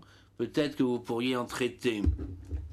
Monsieur McCloskey, oui, Monsieur le Président. Je pense qu'on en a traité dans l'affaire de Vukovar. Et il semble qu'il y a des décisions de la Chambre de première instance concernant ces victimes, hein, et ce qui a été retenu par la chambre d'appel. Je pense que c'est important ici, et il faudra là encore que je consulte mes collègues pour la discussion et nous mettre à jour sur ce point. Le président. Bien, donc je comprends que vous allez faire cela un peu plus tard. Monsieur McCloskey, oui, s'il vous plaît. Président, bien.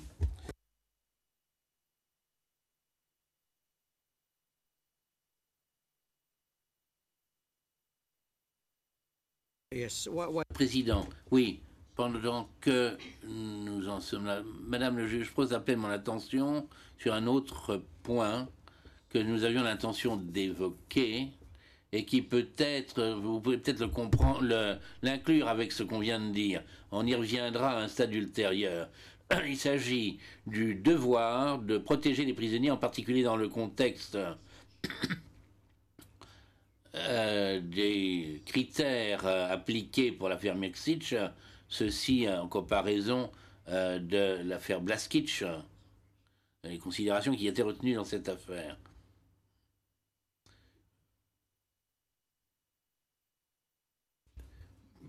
Borstein fait valoir que le critère de l'affaire Mexic ne peut être décrit comme aidant et encourageant par omission seulement, et ne doit pas être invoqué par l'accusation comme l'accusation l'a plaidé, ceci n'est pas douteux, comme la responsabilité de Blaskic en ce qui concerne le devoir de protéger des prisonniers, c'est-à-dire une omission intentionnelle, une intention directe qui a un caractère donc intentionnel. Peut-être que vous pourrez également traiter de cette question maintenant ou plus tard, mais nous avions l'intention de l'évoquer dès maintenant comme méritant qu'on y revienne, que votre équipe y revienne. McCloskey, oui, Monsieur le Président. Il est donc dit dans le mémoire Borchanin que nous n'avons pas retenu comme chef d'accusation le fait d'aider et d'encourager un transfert par la force. Et lorsque j'ai relu, nous avons vérifié l'acte d'accusation. En fait, tout fait l'objet de poursuites en ce qui concerne le fait d'aider et d'encourager. C'est très clair dans l'acte d'accusation. Je pense que ce qu'ils veulent suggérer, c'est que cette forme particulière que nous avons retenue, la forme de l'affaire Mexic, les conventions de Genève, mais la défense, je crois que l'expert de la défense se référait à ce devoir d'assurer une protection et je ne comprends pas pourquoi ils ont le sentiment que je n'ai pas poursuivi également pour du chef d'aider et encourager sur ça. Toutefois, j'ai demandé à M. Van der Poel de s'occuper de cette question et je suis sûr qu'il est prêt à en traiter, tout particulièrement si vous voulez bien lui accorder un peu de temps. Le Président, est-ce que vous pouvez en traiter maintenant ou est-ce que vous pouvez le faire plus tard, M. Van der Poel? Merci, M. le Président. Je suis prêt à y répondre maintenant dans une certaine mesure. Le problème n'est pas entièrement clair sur ce qu'est la position de la défense, mais dans la mesure où je peux aider la Chambre à exposer notre position, je peux le faire. Madame le juge Prost, ce qui m'intéresse plus particulièrement, Monsieur Van der Poel, je vois que je vois seulement à l'écran, c'est est-ce que l'accusation allègue qu'il y a eu le fait d'aider et d'encourager par omission selon le critère de l'affaire Merksich. Je suis plus particulièrement intéressé à savoir s'il y a là une allégation que l'accusation fait et veut invoquer en ce qui concerne les faits à l'égard de M. Borovchanin. Monsieur Van der Poel, merci. Monsieur McCloskey, je peux répondre à ça simplement. Cet acte d'accusation a été fait, vous le savez, évidemment avant l'affaire Merksich, et lorsque nous avons écrit avec intention aider et encourager, il s'agissait de chacun des... Il s'agissait à la fois des statuts et des différentes formes de responsabilité. Voilà la façon dont ceci devait être argumenté, le juge Prost. Et donc ce que vous me dites maintenant, c'est que ceci comprendrait des aspects d'aide et d'encouragement qui ont été développés en droit, même tels qu'ils ont été développés par la suite, M. McCloskey. Absolument, absolument, c'est bien cela. Le Président, en ce qui me concerne, en tous les cas, c'est suffisamment clair, mais puisqu'il s'agit d'une question que nous avons été d'accord pour poser ensemble, êtes-vous satisfait des explications? Les membres de la Chambre se consultent. Le Président, bien M. McCloskey ou un autre membre de l'équipe, nous avons donc cette conclusion de Borovchanin dans son mémoire en clôture du 9... c'est-à-dire le 9 juillet 1995, les soldats de la Fort Promu sont considérés comme des combattants aux fins du droit. Il y a eu certaines allégations d'autres que ceci aurait pu être la position même avant le 9 juillet, mais tenons-nous-en à cette conclusion Borovchanin. Quelle est votre position à ce sujet? Monsieur McCloskey, je ne suis pas sûr de la pertinence de ceci, mais comme je l'ai mentionné dans mon argumentation, je ne suis pas fondamentalement en désaccord avec cela. Et comme ils l'ont mentionné, il y avait, vous le savez, So to that degree, l'ordre et, vous le savez, les jours qui ont conduit, enfin le 11, à certaines résistances mineures de la part du bataillon néerlandais et de l'OTAN qui est intervenu et qui a largué certaines bombes. Donc, dans cette mesure, la Fort Promu était un objectif potentiel, tout particulièrement si s'il y avait une attaque ou s'il était perçu comme une attaque contre les Serbes. Je n'ai pas de problème avec le fait que Vinko Pandurevic soit allé au poste d'observation de l'ONU. Peut-être qu'on lui a tiré dessus, le fait qu'on ait pris des armes. Je n'ai pas de problème même avec le fait qu'on ne lui ait pas tiré dessus. S'ils sont venus au poste d'observation et qu'ils ont été au courant du fait qu'il y avait des armes. Donc, il ne s'est pas fait tirer dans le dos par un soldat néerlandais. Je n'ai pas de problème en ce qui concerne ceci. Maintenant, comme je l'ai mentionné, à partir du moment où les hostilités étaient terminées, et là nous en sommes au 12 juillet, et les Néerlandais se trouvent dans leur enceinte et se trouvent essayer de veiller sur la population musulmane et sur eux-mêmes, Jurich et ses déserteurs, systématiquement désarmant les gens de Van Deun et braquant des armes contre eux et retirant leur possibilité de protéger les musulmans alors qu'ils étaient chargés de les protéger ainsi qu'eux-mêmes. Maintenant, ça c'est une autre question. Ceci est fait avec l'intention de faire avancer l'entreprise criminelle commune qui était de faire que cette population soit ou bien fassent l'objet de séparation, ou bien soit tués, ou soit déplacés. Et ça, c'est le comportement sur lequel moi je me concentre. L'autre comportement qui est relatif à ce qui se passe au poste d'observation et de l'OTAN, ça, nous ne poursuivons pas ce sujet. Et peut-être que c'est intéressant à lire, mais je ne vois pas quelle est la pertinence, et en fait, je n'élève pas d'objection au sujet. Maître Josse, Monsieur le Président, est-ce que mon client pourrait être autorisé à quitter la salle, s'il vous plaît? Le Président, pardon, Maître Josse, est-ce que mon client pourrait être autorisé à quitter la salle d'audience, le Président? Oui, bien sûr. Poursuivons, Monsieur Josse, nous pouvons poursuivre.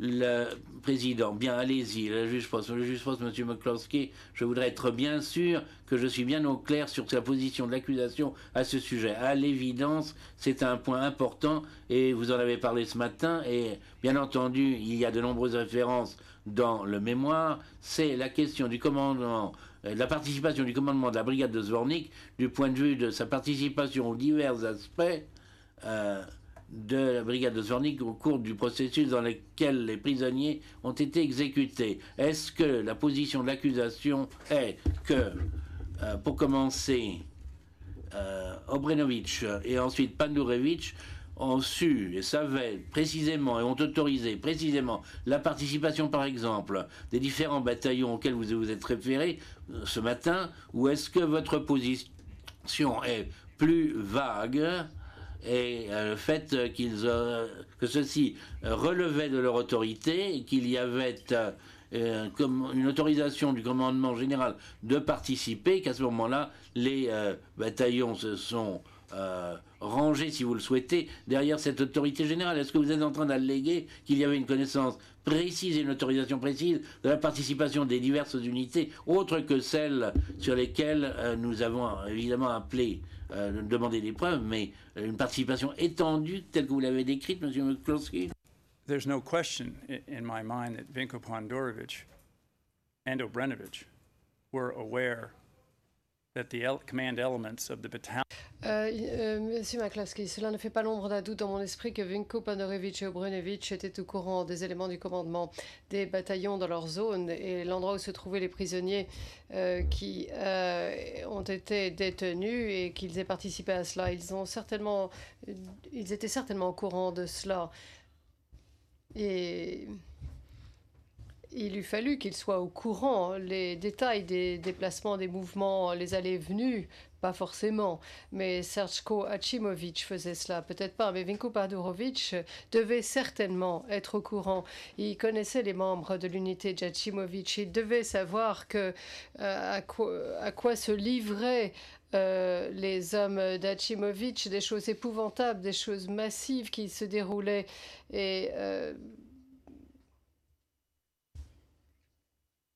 Et qui a fait qu'il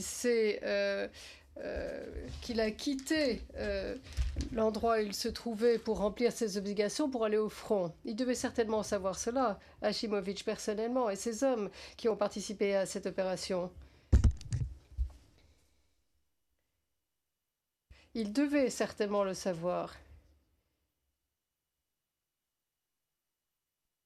Il savait combien d'hommes pouvaient aller sur le front, combien d'hommes il devait demander, quel type d'exigence il pouvait opposer à Achimovic. La première chose, c'est le premier bataillon de Pilitsa. Vous savez, il y a énormément d'éléments là-dessus sur les gens de Pilitsa parce que ils étaient un petit peu à côté de l'endroit où se trouvaient les combats. On les employait sans cesse pour aller à d'autres endroits. Pandorevich devait certainement savoir qu'il y avait un nombre significatif de prisonniers qu'il fallait gérer. Lorsqu'il dit la charge supplémentaire qui pèse sur nous, c'est l'obligation d'assurer la sécurité de ces personnes dans les écoles.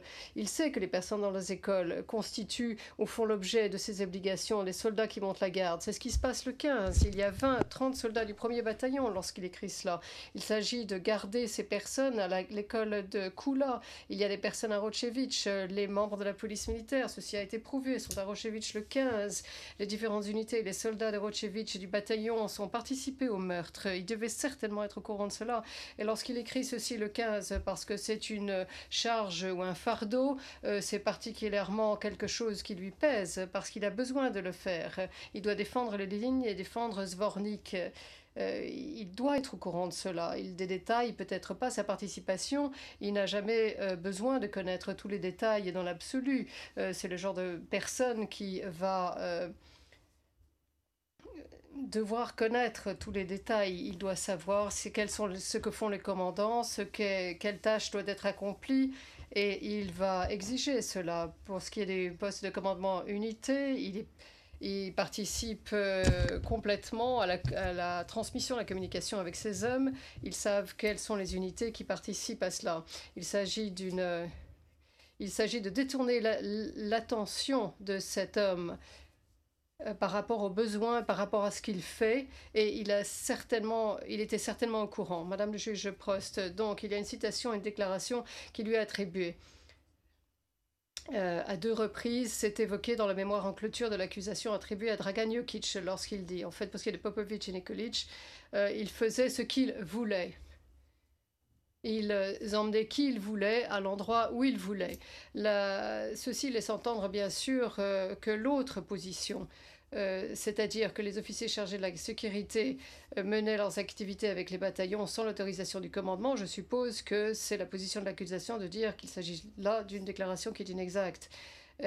Par rapport à ce qui se passait, que je ne pense pas que vous puissiez avoir le beurre et l'argent du beurre, Monsieur McCloskey. Écoutez, Monsieur McCloskey, je souhaite que Monsieur Jokic aurait fourni davantage d'aide, mais du point de vue de Jokic, qui est un civil, un ingénieur civil en même temps qu'un officier de carrière, il est un petit peu faible de caractère. Et lorsque Behara arrive dans son bureau, il commence à lui dire, écoutez, j'ai besoin de ceci, j'ai besoin de cela, et Popovic est là également, et Drago Nikolic est là, et ils disent tous, nous avons des ordres du commandant, patati patala, ils ne viennent pas, et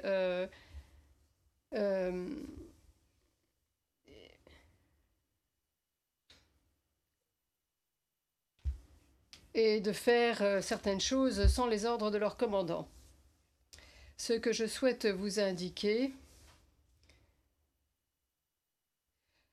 chose que nous avons déjà indiquée auparavant, à Zvornik, la première chose, vous savez, c'est que Drago Nikolic appelle son commandant.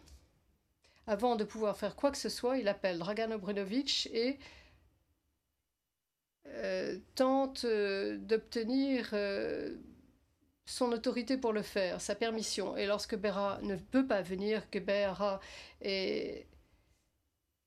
doit s'occuper de tous les ordres de Mladic, parce que même Behara ne peut pas venir et dire « j'ai des ordres de Mladic, donnez-le-moi ». Et il ne pouvait pas obtenir des hommes de Blagojevic, ni Nastic, ni des autres. Et il devait appeler Kerstic, le général Kerstic, veuillez me donner, s'il vous plaît, des hommes, des troupes. L'organe chargé de la sécurité a besoin doit se rendre au commandement afin d'obtenir ce dont ils ont besoin. Et ils ne peuvent pas agir seuls. Tous les gens, tout le système logistique, toutes les unités qui doivent être fournis pour réaliser cette tâche massive et placés sous leur commandement, sous ces commandements-là. Et tous les commandants ont été, sans nul doute, et sans aucun doute, ont tous participé à cette échelle-là. C'est une petite échelle et Behara pouvait arriver et donner l'ordre et peut-être faire sortir un prisonnier, vous savez, faire en sorte qu'il soit tué. Et le commandant pouvait ne pas être au courant. Il y a 5000 personnes dans les écoles et il y a tout un système de 13, 14, 15, 16, en particulier pour le général Padorevitch. Il y a des aspects liés à ce système qui a été développé massivement. Regardez notre mémoire en clôture. Je n'ai pas eu le temps de voir tout ceci dans le détail d'un point de vue logistique et du combustible des bataillons, la quantité d'énergie et de ressources qu'il fallait réquisitionner pour tout ceci. Et c'est impossible que 3 hommes puissent même commencer à s'occuper de cela tout seul. Mamian Nikolic a dit à son supérieur Drago Nikolic, il a dit à Popovic, M. Van der Poel l'a indiqué que c'était son supérieur à plusieurs reprises. Behara était appelé par un certain nombre de personnes, 155, plusieurs fois. Et il doit rendre des comptes, il doit faire des rapports, il l'appelle et le commandement. Il y a les systèmes de communication du commandement qui s'occupent de l'organe chargé de la sécurité. Il ne s'agit pas de l'organe chargé de la sécurité qui s'occupe de tout cela, c'est l'inverse. En fait, c'est comme si c'était la queue du chien qui agissait à la place du chien. C'est au plan historique tout à fait impossible à cette échelle-là. Cela ne peut simplement pas être fait. Ils ne peuvent pas venir et simplement enlever ce qu'ils veulent et le faire à cette échelle-là. Ils ne sont que 3. Ils ont besoin de la police militaire qui sont sous le commandement de leur commandant. Ils ont besoin des unités, des chauffeurs et des autres personnes. Madame le juge Prost, très bien. Vous avez effectivement...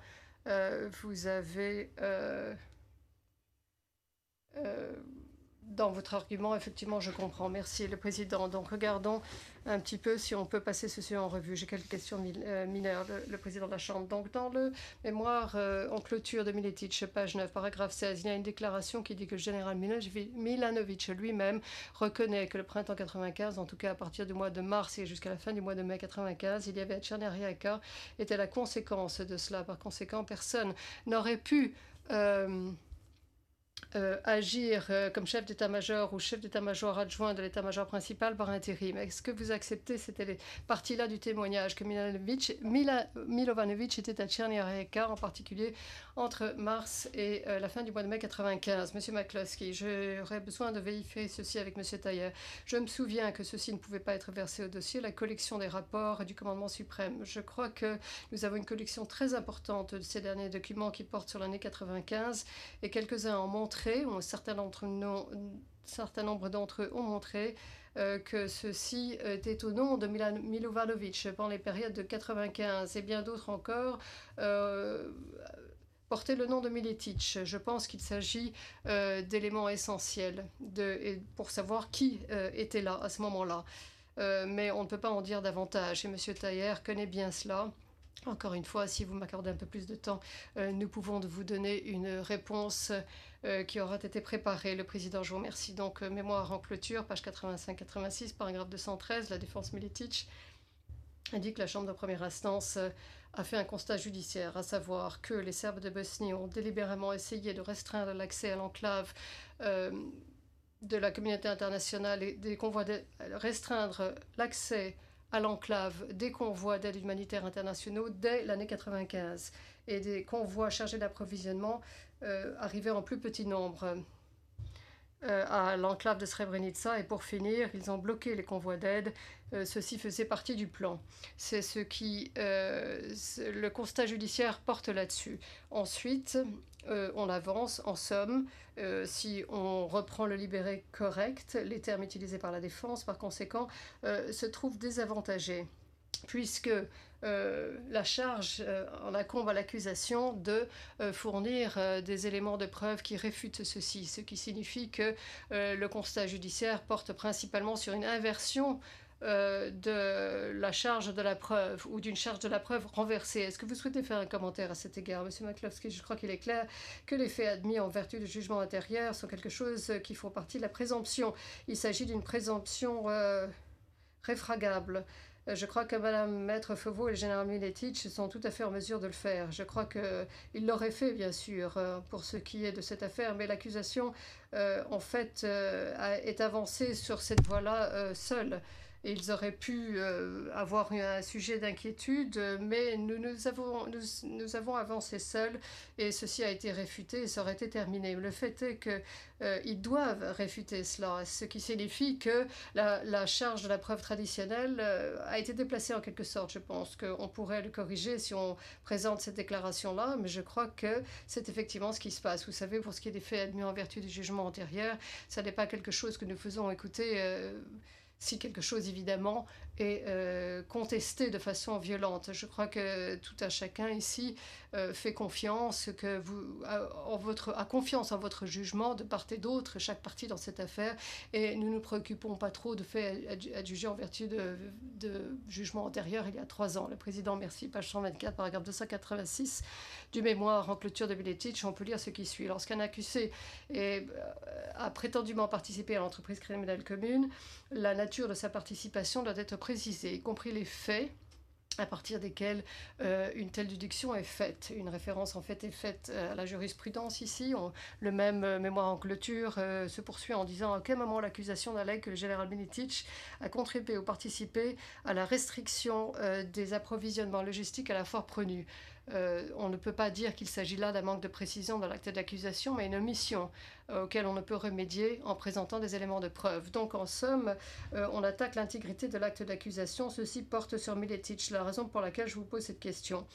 Si vous souhaitez faire des commentaires. Monsieur McCloskey, merci, Monsieur le Président. C'est une question que je vais débattre avec Monsieur Tailler et si nous pouvons la mettre sur la liste des questions, j'apprécierais beaucoup cela. Le Président, je vous remercie, Monsieur McCloskey. Maître Stojic, je crois que vous souhaitez dire quelque chose. Le Président, Maître Stojic, oui, je souhaite simplement apporter une correction au compte rendu d'audience.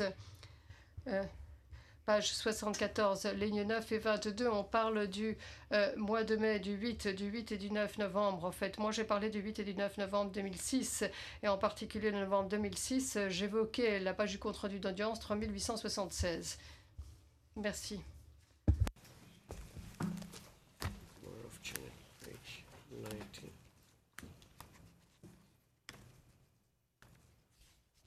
Sur l'interprète précédemment, veuillez remplacer mandat d'arrêt par mandat de perquisition. Merci.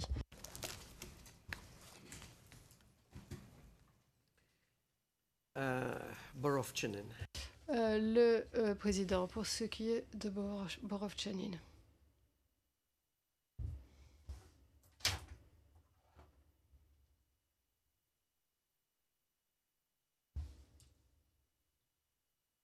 Je lis ceci parce que sinon personne ne pourrait suivre paragraphe 136.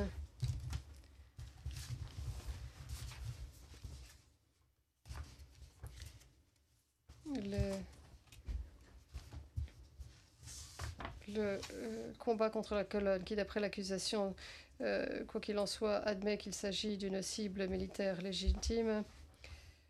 Ceci n'a pas été mené par les simples membres du MOUP, comme le prétend Vasic et ses dépêches. Vasic, pour quelque raison que ce soit, exagérait apparemment la situation aux yeux de ses supérieurs. Et ensuite, le texte se poursuit, la partie pertinente ici.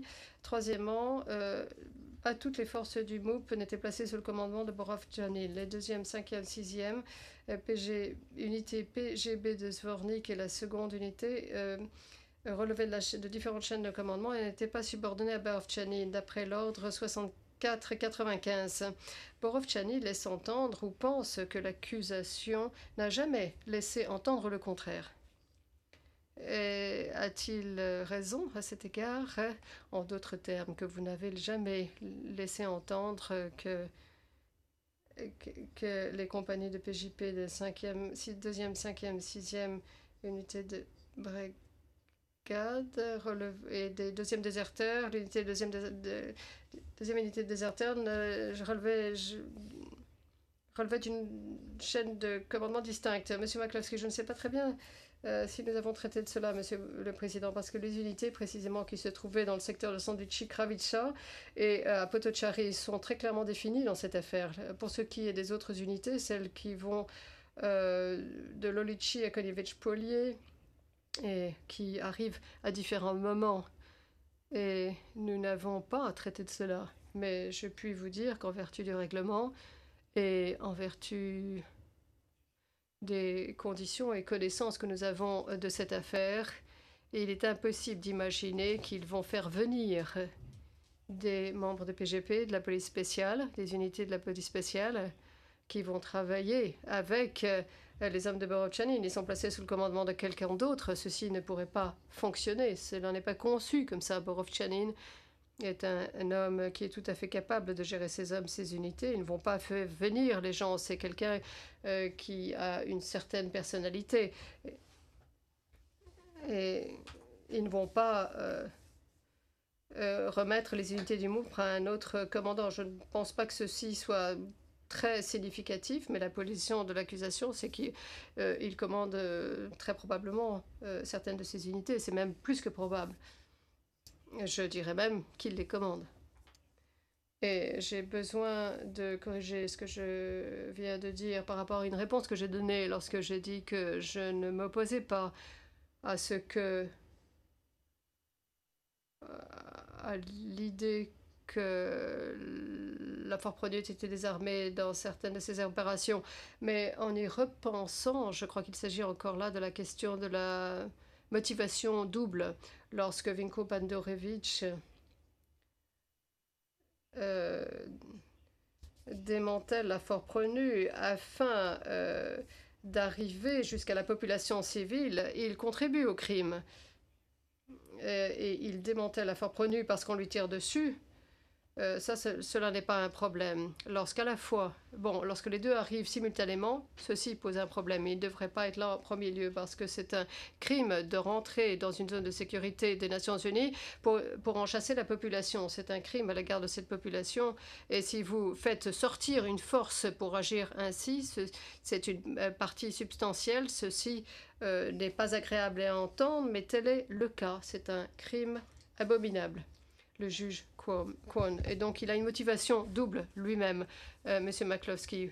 Plus vous montez en grade, plus ceci devient manifeste.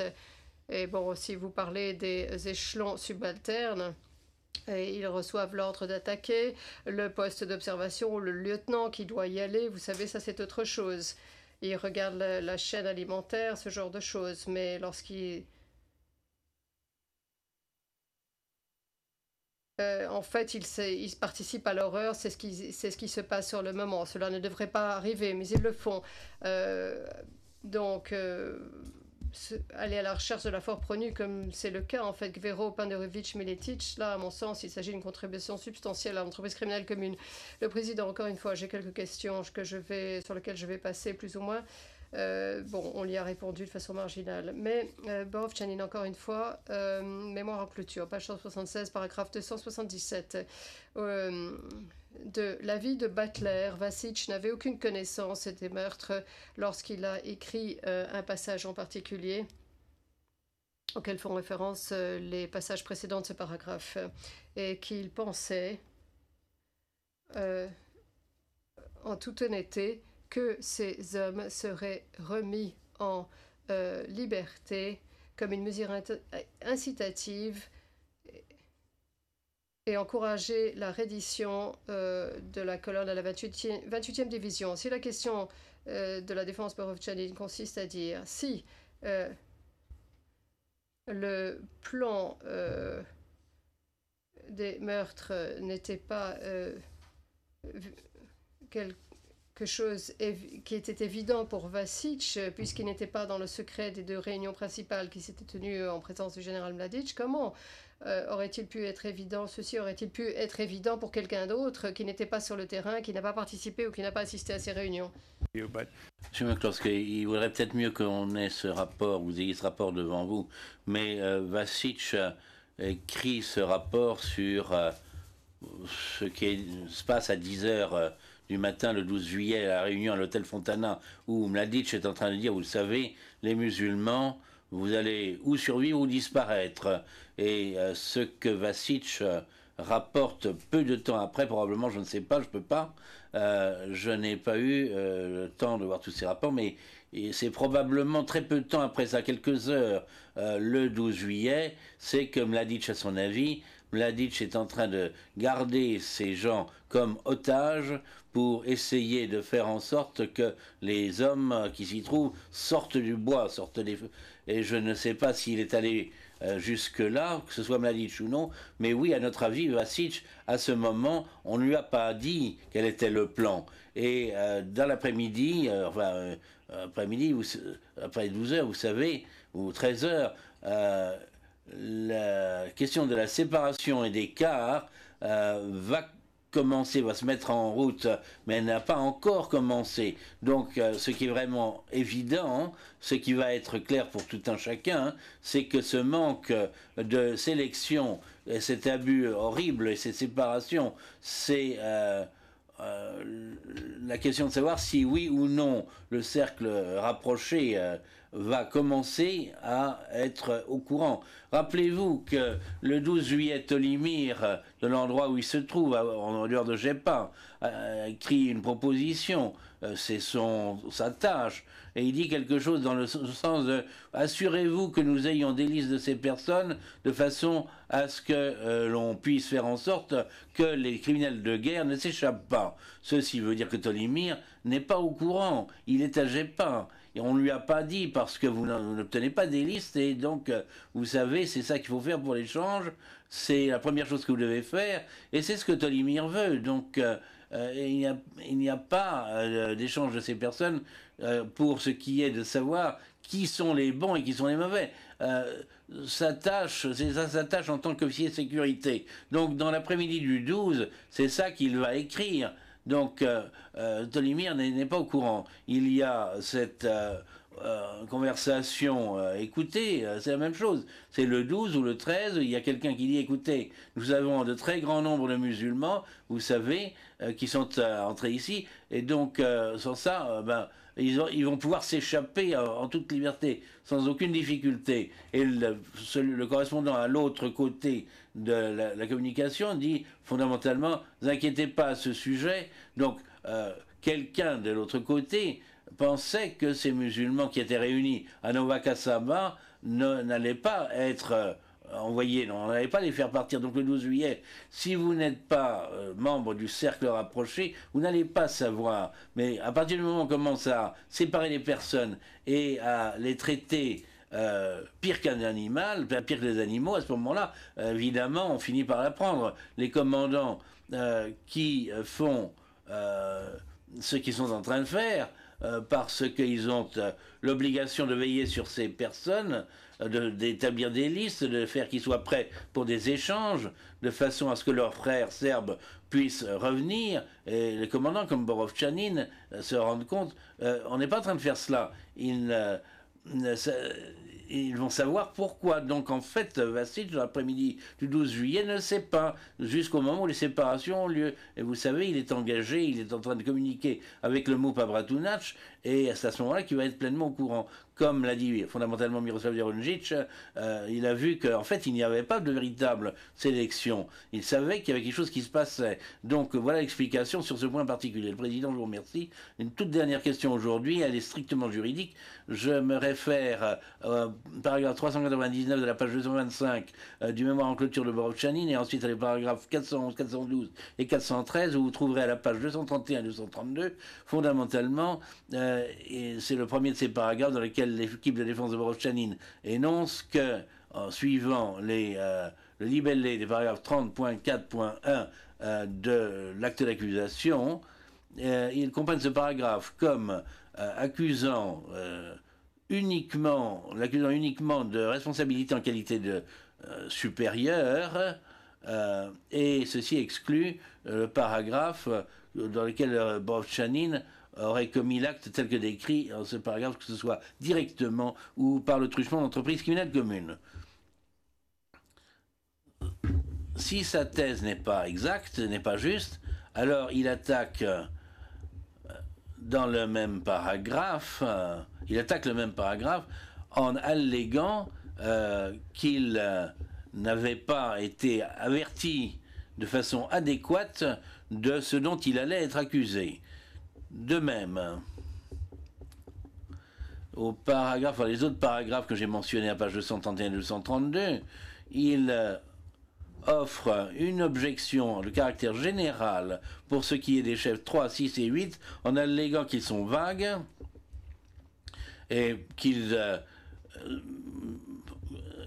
équivalent plus ou moins au même type de raisonnement que dans le cas du paragraphe 34 ou 81 que j'ai déjà mentionné, et suggérant que l'acte d'accusation sur ce point ne reproche pas les actes d'aide et d'encouragement, sauf dans la mesure où il s'agit de l'entrepôt de Gravitsa et des événements qui sont passés. En d'autres termes, alléguant que le fait d'aider et d'encourager ne fait pas l'objet des charges, en ce qui concerne les crimes commis à Potocari, et ceci inclut les transferts forcés ou d'autres formes de persécution. Je considère cette allégation comme justifiant quelques explications de votre part. Monsieur McCloskey, merci, Monsieur le Président. Nous le ferons, bien sûr. Je peux déjà brièvement répondre. C'est en fait ridicule. J'ai regardé ces allégations, à savoir que nous ne reprochions pas l'aide et l'encouragement, et que ça ne faisait pas partie des charges. Nous avons reproché, fait grief de l'aide et de l'encouragement sous toutes ses formes. Et nous regarderons les détails de ceci, mais je pense qu'il faut qu'on soit prudent.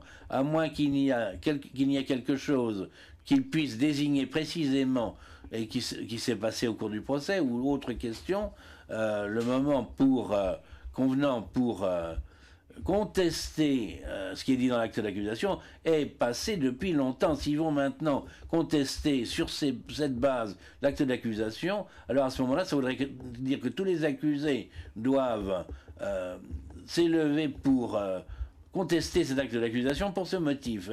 C'est l'un des actes d'accusation les plus clairs, les plus détaillés qui ait jamais été présenté dans ce tribunal, et nous avons suivi tout le processus voulu. Et donc, à moins qu'il n'y ait un lien spécifique avec cela qu'il puisse désigner précisément, ce processus est en fait stupéfiant. Mais nous répondrons à vos questions, bien entendu, et nous sommes prêts à y répondre. Le Président, bien. Je pense que nous pouvons nous arrêter pour aujourd'hui. J'avais effectivement d'autres questions à vous poser, mais je vais prendre cette occasion du week-end pour revoir tout cela et voir à quel moment il sera nécessaire de vous les poser ou non. En tout état de cause, lundi, nous commencerons avec vous, Maître Zivanovic. Nous commencerons avec vous, après bien sûr avoir entendu la réquisition finale de l'accusation sur les questions que nous avons reportées. Je vous remercie, je vous souhaite un bon week-end et l'audience est levée.